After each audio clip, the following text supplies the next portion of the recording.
We are just weeks away from the mid-season buys, and for this junction of time, you got to make some pretty important decisions, not only to effectively navigate your team through the next series of best 18 matches, but also give yourself the best opportunity departing the mid-season buys to be able to either attack or protect the lead that you are hoping to get in either your league or your rankings focus for this AFL Fantasy, SuperCoach and Dream Team season.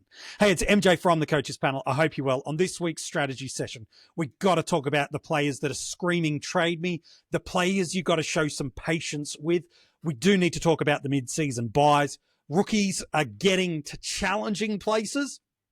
And then, can we afford to jump and take a little bit of a blind faith leap into players? No, I'm not just talking about guys pre-bubble in SuperCoach and Dream Team, but is there some moves we can make? We're going to talk about all that on this week's strategy session. Joining me to have this conversation and probably whatever else he feels like talking about on the podcast, it's MiniMonk. Hello, mate. How are you? Nice to see you near the top of the ranks in a couple of the formats as well, mate. Every time I go through the rankings, I'm like, I see you. Not as high as others, but I still see you nice and high up the tree, mate. I'm doing all right. I've got to somehow blabber and cover the Rids portion of the podcast while he's having his hiatus. But no, you're not doing too badly yourself either. It's a very interesting year, and it's continuing to be so. Every week we feel like we start making some headwind. We start making way into getting some cash generation, getting the upgrades that we want, and then the kind of shits. And it always feels like it's coming on the Sunday. So who have we got playing on the Sunday this week? I don't want to look. Maybe it's just, that's it. Every upgrade I'm doing, I'm getting it done onto a Thursday night, a Friday, a Saturday. Just get it out of the way. We should probably talk about this really interesting point of the season. We do have these kind of interesting spots of the year where a lot of our origin cash cows have probably hit that junction where it's time to go. Even some of the early downgrade moves that we've jumped into are well and truly at that spot. I think of a Moraeus, for example, was an early season downgrade. Players like even a Sam Wicks, I know, has floated around in a couple of people's teams. Xavier Lindsay's in that conversation. Dare I say it, even a Riley Bice probably sits into this space where they're now on the knife's edge of break even. Is it a harder attainable price point than what their average would indicate it is, which is traditionally the junction of where we look to move off of these guys? How do we, team dependent, I know, but how do we effectively prioritize the players we should be moving out of our side? Because I do think this year, more so than any of recent seasons, offers a chance to diverge and to not just follow the status quo. Well, I might want to preface this by saying that thank God we have the buys that we do this particular year, because I think there's going to be a lot of coaches struggling to get 18 names onto their fields on some of the row rounds, let alone the 22 or maybe even 23, 24 we like to loop across in previous years. Benches are looking really thin. We've got players like Connor Stone, who's running out of gas. Harry Boyd has not found his way back into that team. Hayes has now done an ACL for those who went to him early in AFL Fantasy and potentially even other formats as well. Bice is dropping cash fast as well. Huswaite might be sub-fodder or even out of the team before we know it. Do we see Tom Gross get back into the team or Bo Allen get back into that team? Clay Hall, yeah. Clay Hall as well. Like, is Sardo Holy going to get multiple games, or is he just going to go back to being sub-fodder with Dylan Shield back into the Bombers team? Like, is Archie Day-Wicks going to hold his spot? You know, there's a lot of rookies that we are looking at and thinking it's pretty grim. It's pretty rough for whether or not we're actually going to be able to counter them as a green dot, let alone a cash generator, but potentially as a green dot for the buys. So I might want to start by prefacing, I think it's worthwhile moving the players that are going to drop in cash because they are getting sub games. Not the players that are dropping in cash but are still playing full games. So someone like a Finn O'Sullivan, he's a heartbeat. He's probably not got the most amount of cash to jump off of, but at least he's going to play week in, week out. Same with someone like Xavier Lindsay. Like, coaches might say, you know, he's not been performing, particularly in AFL Fantasy on the weekend with only the 44, and say SuperCoach at 71 is a bit better, keeps his cash ticking upwards slightly. at least he's not going to be sub every week. He's actually going to play most weeks, so he's not one that I'd want to move on. You look at the other names, the ones that coaches are really concerned about. Someone like a Christian Moraes goes right to the top of the list for me, because now we've seen it. He's been out of the team. He's come back in. He's been sub. If he's named in the 23 this week, I'd be saying he's 50-50 odds on to be the sub again. And to me, if he's a sub again, that's when you're starting to lose cash really fast. So then the next priority is those rookies that have made enough cash and aren't in their team's best 23. And I think that one that comes to mind for a lot of coaches is actually a Connor Stone. He's been quite handy across the formats because of his forward defender DPP. He's made enough cash that you could move him on and actually get something off of him. But he's not a priority to move because that looping ability with him being a GWS who typically play late and the ability to be able to flex across multiple lines is nice. And then it's about moving those players that are really going to start hammering down in cash just because of the fact that they've maxed out and they may have had a poorer score. And the one that comes to mind, I think, for a lot of coaches this week, and they're really looking to move him on, is a Riley Bice. So maybe he's one we actually need to have a really big conversation about, because the way that I see him is I think he's pretty firm inside of that Swans 23. I don't think his role has changed as much as what people might think it has, but the scoring is definitely not as what it used to be. We saw that massive game I think it was his third game in the AFL, round 5. After they came off their bye, round 4 against North Melbourne, 125 AFL Fantasy. I think it was 110 SuperCoach as well. It was a big game. But he's now maxed out. In AFL Fantasy, he's in that mid 600s. In SuperCoach, he's in the high 300s. It might be time to move him off if you're in the position where you can. But is every coach going to be in that position? What are your thoughts, MJ? I think that's where, as much as we joke about it and have for a number of years, where the preface for every bit of advice we start at this junction of the season is team dependent, as much as we make that as a throwaway line, like it legitimately is in that space, because you've got some teams that are rolling a Bice and a Reed at a D5 and a D6. They're in a considerably different position to those that have a Reed and a Bice as their D6, D7. That's a totally different ideology where it's like, man, I'm doing everything I can to get Reed on field. And so Bice out, he's at his top price point.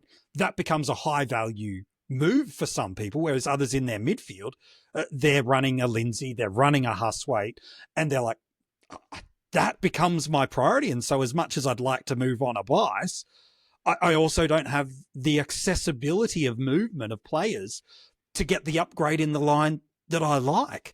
And so I do think we need to be prioritizing certain players based on their break even, the fact that they're going to drop $10,000, $20,000, $30,000 in that week.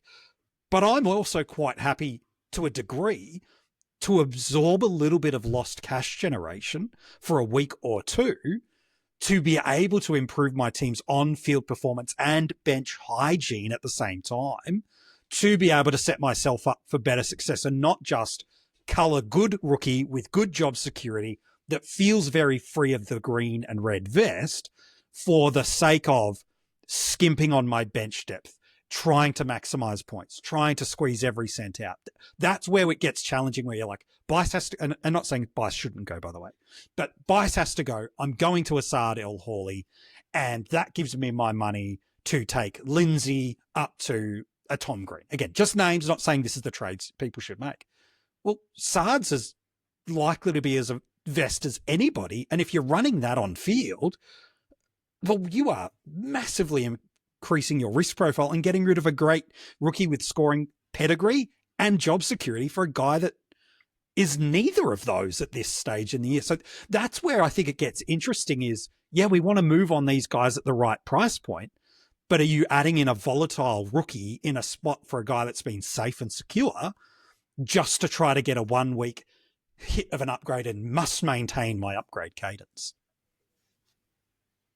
Yeah, and that's the thing, the upgrade cadence, I think this year has kind of gone out the window a bit, because we've had premiums kind of just drop out. We've had players like Jaden Shaw be laid out. We've had Caleb Daniel come back to earth a little bit. Adam Cherry in the same realm has come back to earth.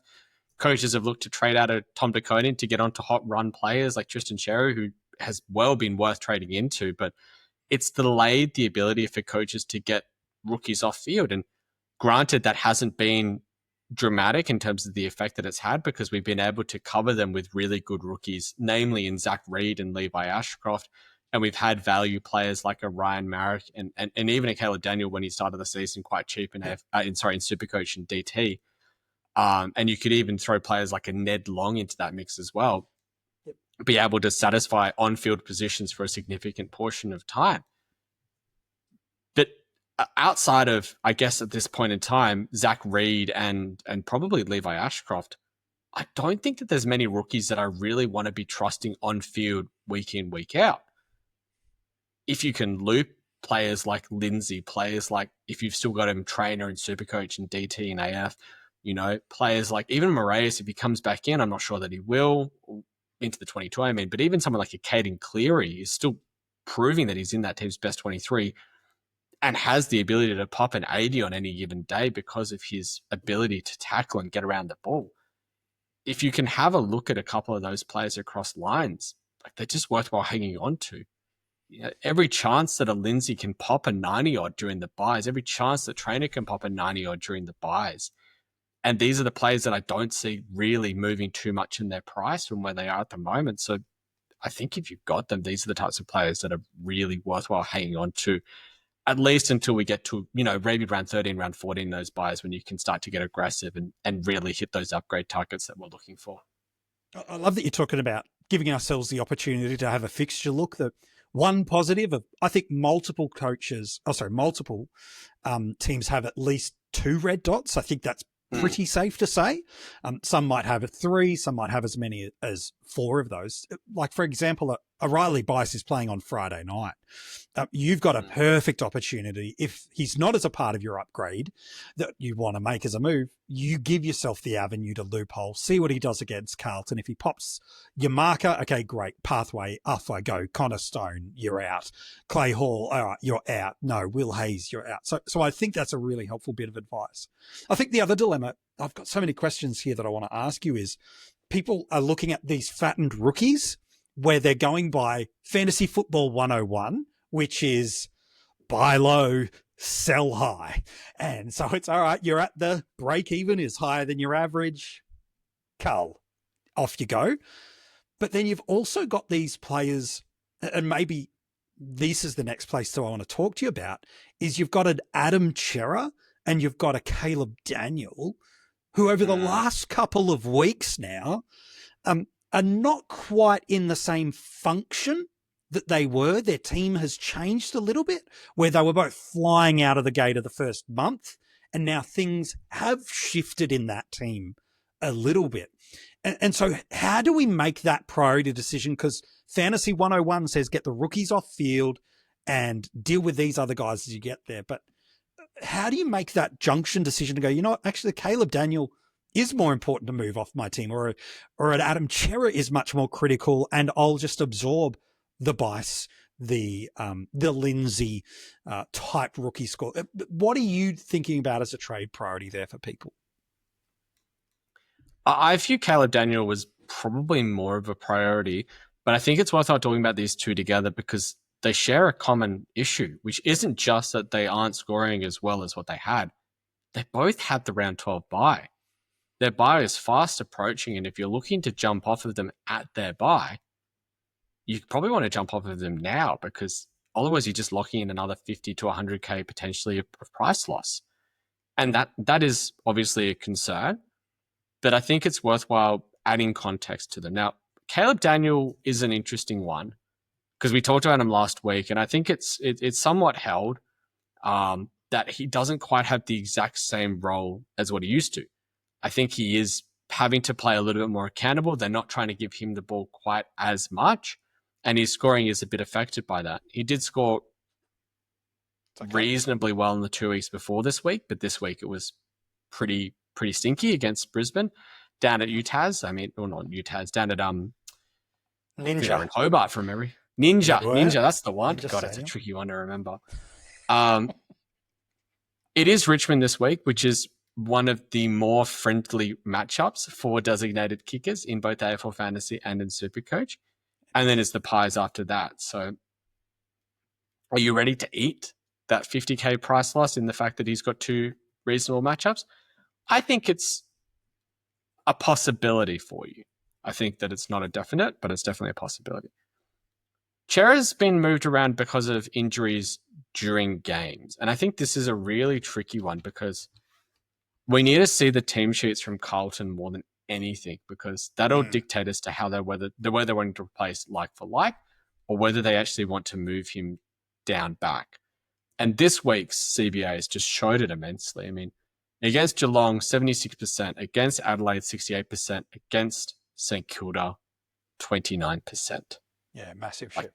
And look who went into the centre bounces as well. Cooper Lord got a 30% bounce because he came in and just has to go into that CBA mix. Harry Mackay goes in for a bit of cover, but we see a bit of bounce in Walsh. He goes up from his typical low mid-40s up to a nearly 60%. And Cripps and Hewitt both just at their 80% marker. So it's not like they're saying, we don't want you in there. They're doing it for structural reasons, because someone like Cooper Lord can't play halfback like Chera does. Chera cut his teeth playing halfback at Freo when he first came into the AFL, so he knows how to do that role.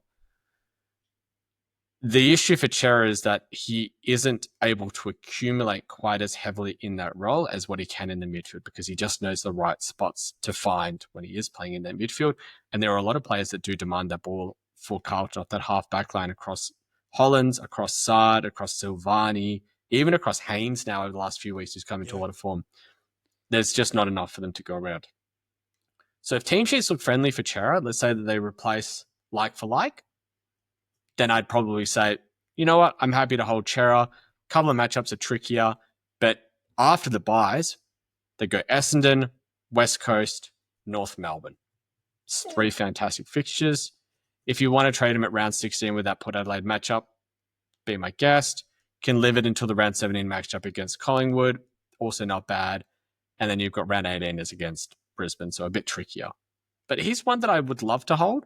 I don't know. I mean, at halftime, he was scoring fine, and then he just has to go back. So I think he's one I'm more inclined to hold. I think it's worthwhile noting with both Daniel and Chera is that they're not priorities. They're not like the number one, you have to move out of them this particular week. Like if you've got a Clayton Oliver, I would be trading out of him way earlier. Yeah. If you're unlucky like me and you have a Husway in AFL Fantasy, I would be trading out of him before either of those two as well. But they are heavy considerations as to what you can do in combination with either of those particular types of players. Or maybe someone like a Jaden Short, who is apparently fine to play this week, but laid out risk, if you don't have cover, it could be very concerning. So those are the sorts of things that I would be looking at. We talk about a guy that you could argue has done their job. Well, they're different players, different reasons for hitting their spot. You could argue, well, I was moving short at my buy. I'm just accelerating that plan 4 weeks early, and I'll delay the plan of a Chera type a 2 or 3 week later. Like that's the beauty of the season is you've got to run with the narrative that the year is giving to you rather than the normative approach or cadence that you go, at this point of the year, I always do this. If you just think it's a rhythmic thing, that it's the same buttons and it's some kind of ATM pin code that you're like, if I do this, I will always get this outcome. Fantasy footy's cruel like that. While you can take principles and ideologies and things to learn from previous years, every new year has new nuance about it, and you must adapt to what is happening. Because historically, we'd say, Minnie, get your rookie key position defender off the field immediately, where Zach Reid is the last rookie that's probably getting off your field at the moment. And so that's where you've got to follow the narrative of the now, not the normative rule that would sit there for other people. Jump in there, because I did want to ask you one more thing before we get to buyers as well. I think Zach Reid is a fantastically interesting player to consider what his role is, not actually just for these next 3 or 4 weeks as we come into the buys, but potentially for the rest of the season. Yeah, good shout. He's scoring like a premium in SuperCoach, for God's sake. Like he is averaging 105 in his last 3 rounds. Ridley's gone down with an 8-week hammy. Now Hayes has gone down, so they're lacking defensive depth. and I don't know if you guys watched it on the weekend, but I certainly did.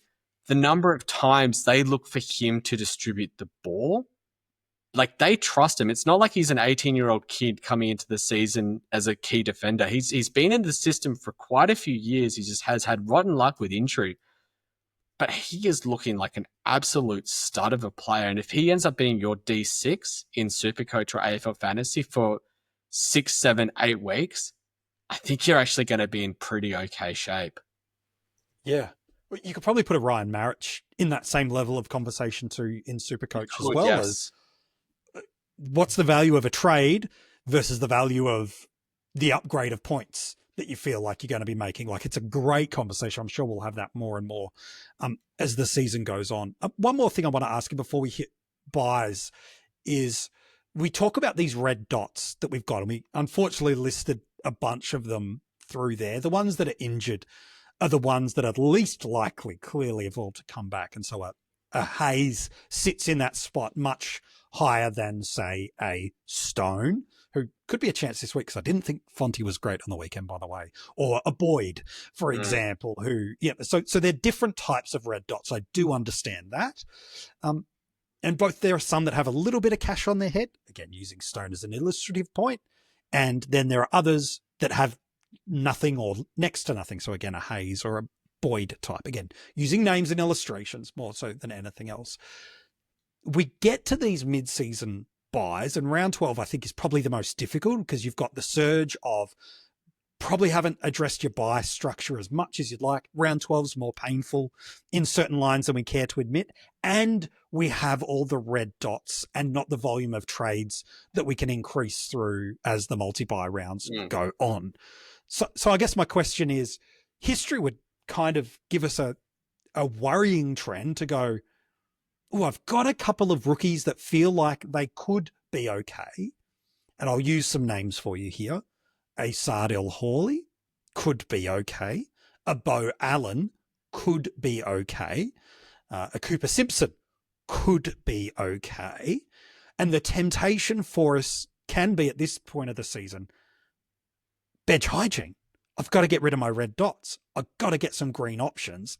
And so we spend our trade capital and currency on fix-up trades that probably don't improve our on-field performance right now, that probably don't help our bank balance too much, but we hope and think that will protect us in future weeks. How important to you is dealing in those players right now, as opposed to the topped-out rooks that you mentioned, of the Bice, of the Davidson, that are all in and around that spot? Pryor, I would have said a week ago, he's restarted that cash generation. How would you choose to prioritize the dead cows versus the topped out cows? Because again, that is a very interesting point of the year to make.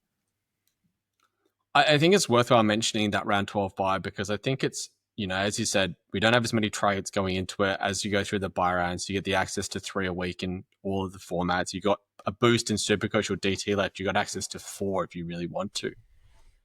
But it's also worthwhile noticing that buy round is pretty stacked with relevant teams. Carlton, we've just talked about Adam Chera. We've got Tom DeConing as well. North Melbourne, Cherry and Sheasel, let alone a Caleb Daniel that some coaches will probably look to hang on to. Some might get rid of. Port Adelaide, Rosie, JHF, Butters, the holy trio. You might have 2 of them already, and you might be eyeing off the 3rd of them. And then the Dogs, Bontempelli, Bailey Dale, Tim English, Liberatore, even an Ed Richards, as a lot of people are looking for. Even a Matthew Kennedy, who's proving to actually be pretty much a top 6 forward, has gone under the radar all season and keeps getting it done. I don't know about some teams that you've seen around on the socials, but I've had a chat with some very good coaches that have looked at their buy structure and gone, I've got 6 or 7 premiums that I want to keep on this buy already. If you're in those types of spots, that's when you have to kind of go, doesn't matter if they're playing and chugging me a 60 and maybe losing 20, 30K. They are a green dot for me. I need to hang on to them. But if you're in the position like some other coaches are, where they may only have 3 or 4, and you've got a lot of other players and a lot of other premiums or mid prices that are still chugging along, you're probably not as desperate for that green dot because they're probably going to be either your 18th or your 19th score. You might get an extra 15, 20, maybe 30 points out of them.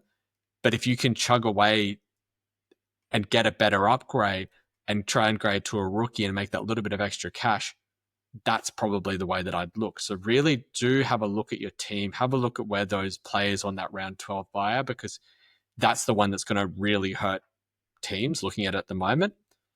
And if you have, if you've only got players like a Sheasel, a Rosie, and maybe a Chera or maybe a Tom DeCoding, and you've only got 3, then you can probably get away with culling those green dots and getting the cash off their head. Yeah. No, it's some good advice. You mentioned how round 12 could be a little bit of a sticking point for us for the buys.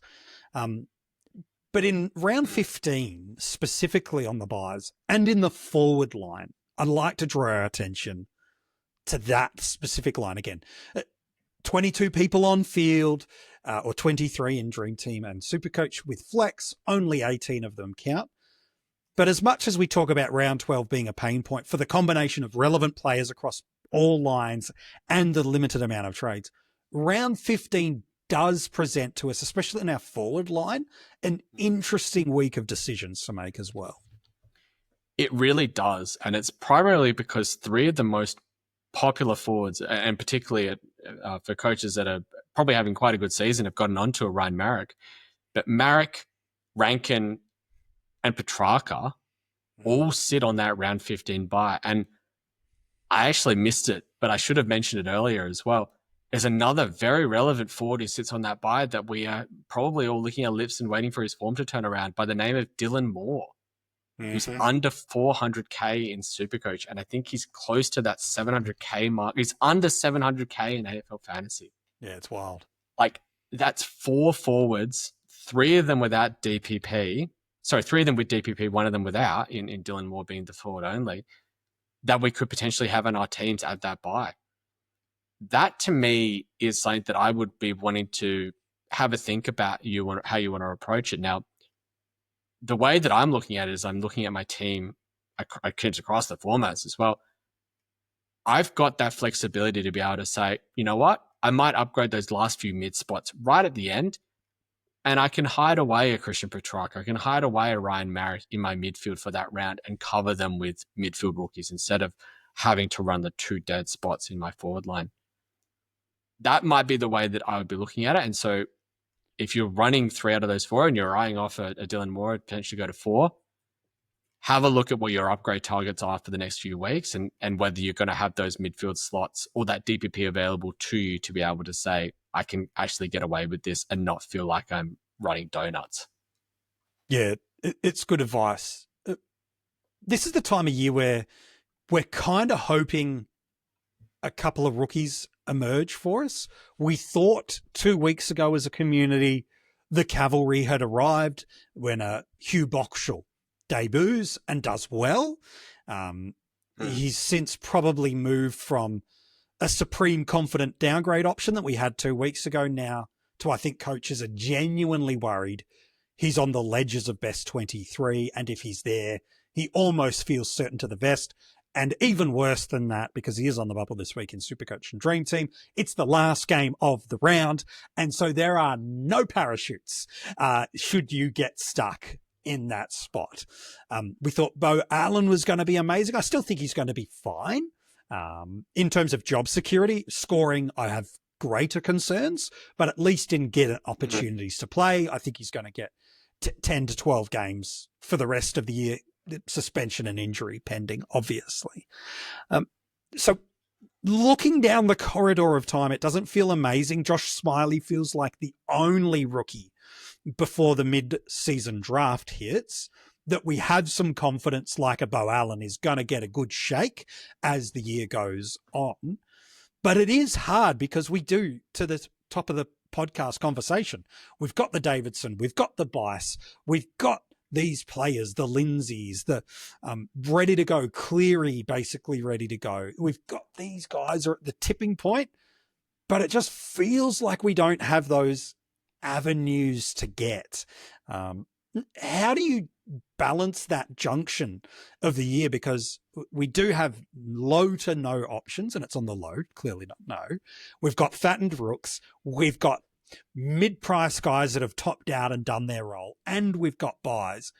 It feels like it's going to create some creativity necessity for us in our sides right now. Well, I had to burst your bubble, but I'm not sure if you saw the Richmond injury report, but Smiley's redone his hamstring and it's another 4 weeks away. Oh, yeah. So just as we thought the cupboard was getting thin, the kid's gone in and taken all the snacks away. Oh, I've got kids that do that. Yeah, but it's always the tricky trade-off between picking a rookie that might be a doer or actually can score and whether they've got job security or not. I mean, it's one of those types of weeks when I'm seeing people in the SuperCoach community considering is Jed Buse a reasonable downgrade, let alone that this is the first game of the season. He's not on the bubble. He's behind about 3 other defenders who might be coming in this week. Like it's, Oscar McDonald, people looking at the bubble, but like I don't see why he comes in. Cooper Simpson came in this week, looked pretty good by all reports, but I don't see how he holds his spot for a long term in particular as well. It's time to get creative. Like a name that has been flowing through a lot of chats that I'm in and that I'm actually really looking to consider, maybe not this week, but next week, is a Kai Lohman. 100%. Because he's had 3 games where he's been subbed out and his price is right down. It's going to be a ride. But you just hope that he's playing for a good team. He's a good player and he just gets a 90 score somewhere along the line that bumps his price up to the 300s in SuperCoach and to the 500s in AFL Fantasy. You just live with it. I mean, I know that a few coaches, including myself, went to a Charlie Spargo in SuperCoach and Dream Team a couple of weeks ago because there just wasn't any options. So have a look at some teams' best 23s. Have a look at some players that have come down for one reason or another as well. Have they had injuries? Have they had sub-outs? Have they had other players make way for them to be able to get a best 23 slot back? And identify if there's a couple of those that you like as a way to downgrade, because if the rookies aren't coming, they're not coming for everyone. We're all in the same creek together and we're all trying to paddle against the mud that's flowing down the river. There's been a torrential downpour and we're all just fighting against it. Eventually it will get better, but we've just got to try and hang on tight for as long as we can. And I think when you look at the ladder, like this is the junction of the season too, where we know the mid-season draft is approaching. And so some cavalry will come for some teams that desperately need it. Like a team like Essendon with so much poor injury history for this year to date. And they're in contending mode for finals. I don't think they're a premiership contender by any means, but they're absolutely, well, they're ninth. So they're clearly there. There's going to be guys that get opportunity. You look at certainly those bottom 5 teams more than anything else that feel like, all right, this is our lot in life. So your Melbourne, your Richmond, your North, your West Coast, probably a bit harsh to put Sydney there just yet, but definitely those 4 teams feel like, okay, they're going to come out of the mid-season bye with, all right, what do we need to do to prepare to learn for 2026 and beyond? There'll be kids that get opportunities through those lists. We'd love them to emerge in the next week or 2. Some of them might be 3, 4, 5 weeks through there. And maybe that's the next thing. And maybe the last thing I want to ask you on this episode is, you talked about getting creative. How do we pick who to go early on? And early doesn't just mean in Dream Team and SuperCoach before the bubble, but in an AFL fantasy landscape as well. Almost, it feels this craziness to, do I jump blind or jump a week ahead? And so some names that I'll put on the radar for you is Matthias Filippo, who still scored solid, needed multiple score involvements to get there, but has got a West Coast matchup this week and some positive narrative from Ross Lyon in the media over the last few days of, we thought he did well. We'd like to give him some midfield opportunity. And we saw how much he popped at the back of last year. Callum Mills is knocking on the door of a return, whether it's via the VFL first or AFL. He's knocking on the door. A Kitty Coleman is knocking on the door. It's probably more SuperCoach, but a Tom Duday is knocking on the door. None of these guys are rookie prices by any means, but feels early because you're jumping into with a leap of faith probably more than you would like to.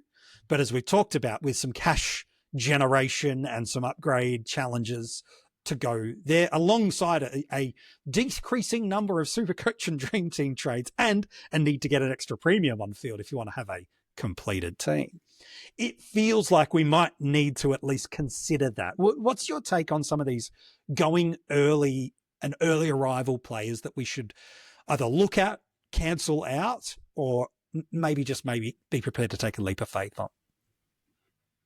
Let's have a chat about those four that you've mentioned. So we've got Filippo, we've got Coleman, we've got Dode, and we've got Mills. Yep. I think that Filippo is a very interesting one in AFL Fantasy because of his price tag, because of his DPP, because of his buy, because of his fixture this week. I don't mind it, but he's a type of player that you just be like, you know what? They play on the last game. I can get him in. I can chuck the E on someone like a Xavier Lindsay. I can chuck the E on someone like a Caden Cleary. I can chuck the E on someone like a Luke Train or a Riley Bias and get creative with my DPPs. And if one of them pops a 75 or an 80, I'll just take that instead of Filippo and be a step ahead of the game. Because eventually he will get back into that midfield. Eventually he will probably become the third midfielder alongside Jack Steele and Jack McRae, because I think that that's where they see him currently with their midfield mix. And he will be a scorer. And at this point, his price is never going to go really that much further down from here. So he's one I'm very comfortable jumping onto. SuperCoach DT, give it the extra week, see how he pops out, see how you look going into next week. Coleman is one that I'm very cold on now. I don't know exactly how to quantify it or how to understand why I'm very cold on it. But I just, the way that I see that Brisbane team is that they are in a win now mode and they don't want to mess with winning structures. And a lot of people got concerned and spooked by Dane Zorko potentially his scoring when Coleman comes back, myself included. I think that they found that it works enough for them. I think they found that balance. And I wouldn't be surprised if Kitty Coleman has to bide his time until either they need to change something up because it's not working, or because he is putting down irrefutable form in the VFL. Whilst that same argument could apply to someone like a Tom Duday, I don't think it does because of the role that he plays. And I think that he is one that could definitely come back in. SuperCoach DT, wait for it on the bubble. AFL Fantasy, he could be an interesting jump into off of someone like a Luke Trainer or off of someone like a Connor Stone if he makes another 50K and just scrape the 100K going into the buys. It's not a bad play. But I think the most interesting out of those four is Callum Mills. Agree. Because of his potential, because of the fact that he was probably in about 80-85% of teams in preseason of serious coaches going into round one before those injuries. And he is a scorer. There's flow-on effects as well for players like Bice, players like Roberts, players in the midfield like Warner and Heaney and Goulden when he comes back as well. Rowbottom. Like it's there's so much that can change and that could potentially change the fortunes for Sydney because they've not had a good year, but if he's back in that team, that can really swing them as a motivator with their captain back in the squad. I'm not sure if I'd jump blind unless he's had a game in the VFL. Yep. If he has a game in the VFL and pops a massive score, I think I would be very much considering it at his price tag because just a couple of years ago, we saw him start a season slow, really have to build back his time on ground, and then he popped a 160 AFL Fantasy and 190 odd in SuperCoach. And if you're on the end of that and you're looking to take a risk on someone that could have that ceiling at a sub 800K price tag in AFL Fantasy and a 500K price tag in SuperCoach, that's the way to do it. That is definitely the one that I'm watching and just trying to see what happens. Yeah. How about you? How do you feel across those four? And potentially jumping onto, because I think the other part I wanted to talk about with regards to these sort of jumping early is for premiums that are coming down in price and might turn around their form. Like the big one to me that I mentioned earlier on in this podcast was a Dylan Moore. He's so cheap. Could you actually jump blind onto it? people are looking at players like Caleb Sarong and Isaac Heaney as well. Like, these are two players that are proven scorers across the formats that are getting ridiculously cheap for what they were able to put up not even half a season ago. Like, where do you stand on a lot of these sorts of players? Well, I think you've got to always caveat and couch it with the how and why are they cheap, and what is the narrative that got them there. So a Dylan Moore, in part, that's continued the reason he's cheap was he got subbed out just the other week. So that's one of the core reasons he's dropped drastically in price. So Kai Lohman, who to me is a great broadbent option, both from a fixture and a price point from next week, especially in SuperCoach and to a degree in AFL Fantasy. Like, you take a Stone or a Cleary from a Kai Lohman, that's where your creative cash generation gets. A player like a Sarong is a little bit more interesting to me, because what's the narrative is an evolution of how he has scored and who has scored and what Fremantle is doing differently this year in contrast to what he was doing the previous season or season before that. And so where I'm less bullish on jumping into a Caleb than I am even a Heaney, because I go, well, their midfield's feeling incomplete. Dylan Moore, well, there's some dynamic that has shifted there, and there's a vest. For Kai, there's multiple of these. For me, it's, has there been a change that is quantifiable that I believe is the causation? And do I think that that is going to hold? It's why, for me, Tom Stewart, as cheap as he will be, I don't want a piece of him, because I feel like the role that he's in is not the role that he scored well in last year. And he hasn't really shown to do that. So to me, it's actually as much this going early on players is asking myself the question, how did they get there? What is the narrative that landed that? And do I believe that narrative is going to change or evolve? And if I do believe it's going to default back to what they could be, all chips in, which is why a Filippo's so attractive for people, because the narrative is there. Has the role, has a good fixture, has a good buy, and has history there. And we know that we can tell ourselves the story. It was his first game back of AFL since August of 2024. We're going to give him a green light hall pass here. We feel like we can jump a little riskier into that than into somebody else's result. So to me, it's all about narrative. Does it hold water? And if you are comfortable with it, go for it. But that's why, for me, certain players I'm happy to jump on. And like you said, others I'm not. And I think the Coleman and Duday is a great call as well. Duday, I'm way happy to jump into him, because he plays a way more critical and irreplaceable role in this Brisbane team right now than what I think Coleman does. Coleman's a great player. I think he'll be in that team come season's end, no problem. But right here and now, who do they need playing a function more? Do they really need another run carrying distributor that Zorko's back there? No. I do think they need a little bit better balance and structure in their height and intercept game, and Duday is clearly someone they think could do that. Yeah.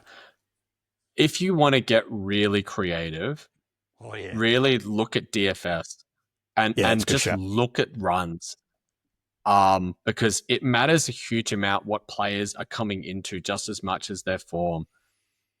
Hawthorn's run from now until the end of the season, let alone through the buys, is not the friendliest run. So that might dissuade you away from someone like a Dylan Moore. But if you look at a team like Geelong, whose next 5 fixtures is Port Adelaide, Western Bulldogs, West Coast, Gold Coast, Essendon. That 4-week block is super duper friendly. And then after the bye, you've got Richmond, GWS, St Kilda, North Melbourne. Another 3 weeks that are good. Richmond twice in the last 8 weeks. It is pretty crazy. It is very, very crazy how good that run is for Geelong. Another one that actually is sneakily interesting to look at is Carlton. Rounds 13, 14, and 15. Right in the middle of the buys. Essendon, West Coast, North Melbourne. Let's say you don't want to keep Adam Chera. Sure. But you might have to live with a bit of pain for those 3 weeks, because it's pretty friendly for an inside mid. Tell you what, if you also include the 4th week after that in Port Adelaide, it's very friendly for key forwards. Could you get creative with someone who has shown a ceiling in a couple of the games that he's been in a Harry Mackay? Yep. He's hit the ton in 2 out of his last 3 games. And if you want to target a ceiling score during the buys, he might be at a price that's achievable, or even someone like a Kerno. Like, these are the sorts of ways that you can really get creative, really consider the players that you want to hold, and really consider the decisions that you're making with the players that not only you're trading out this week, but the players that you're trading into this week. Yeah, some really good advice, mate. We'll wrap up the podcast there as always, mate. An absolute pleasure. I know we'll have you back again probably next week with another one of our strategy sessions. Go well, my friend. And you too. If you want to go and check out our trade target episodes that land on YouTube, by the way, on a Monday night for AFL Fantasy, on a Wednesday night for SuperCoach, make sure you go and subscribe to our YouTube channel. It's got those videos over at coachespanel.tv on a Wednesday afternoon. So depending when you're listening to this, it's either already happened or it's about to. The next lot of keeper positional allocations is going to land. Yep, we're at the end of round 9. It is another one of those. I wonder if we're going to see some big name changes that land to the keeper platform. Head over to coachespanel.tv on your Wednesday afternoon, Australian Eastern time, for all the details. If you're loving what we've been giving you this season and you haven't subscribed on YouTube, make sure you do that. Like the video and comment below. Let us know what the plans you're planning to trade into this week. You can listen to this as an audio podcast on any of the audio podcast platforms you choose to listen to. Make sure you subscribe and give us a 5-star rating. And inside the description of this episode is not only all the links for those things, but where you can get in touch with us on social media, get your hands on some Coaches Panel merch, and also become part of our Patreon. There's some exclusive offers that don't get accessible anywhere else, and you support the Coaches Panel in doing so. We'd love for you to jump into one of those tiers. Hey, good luck heading into round 10. We hope it treats you well, and we can't wait to be talking with you again real soon about your fantasy football side.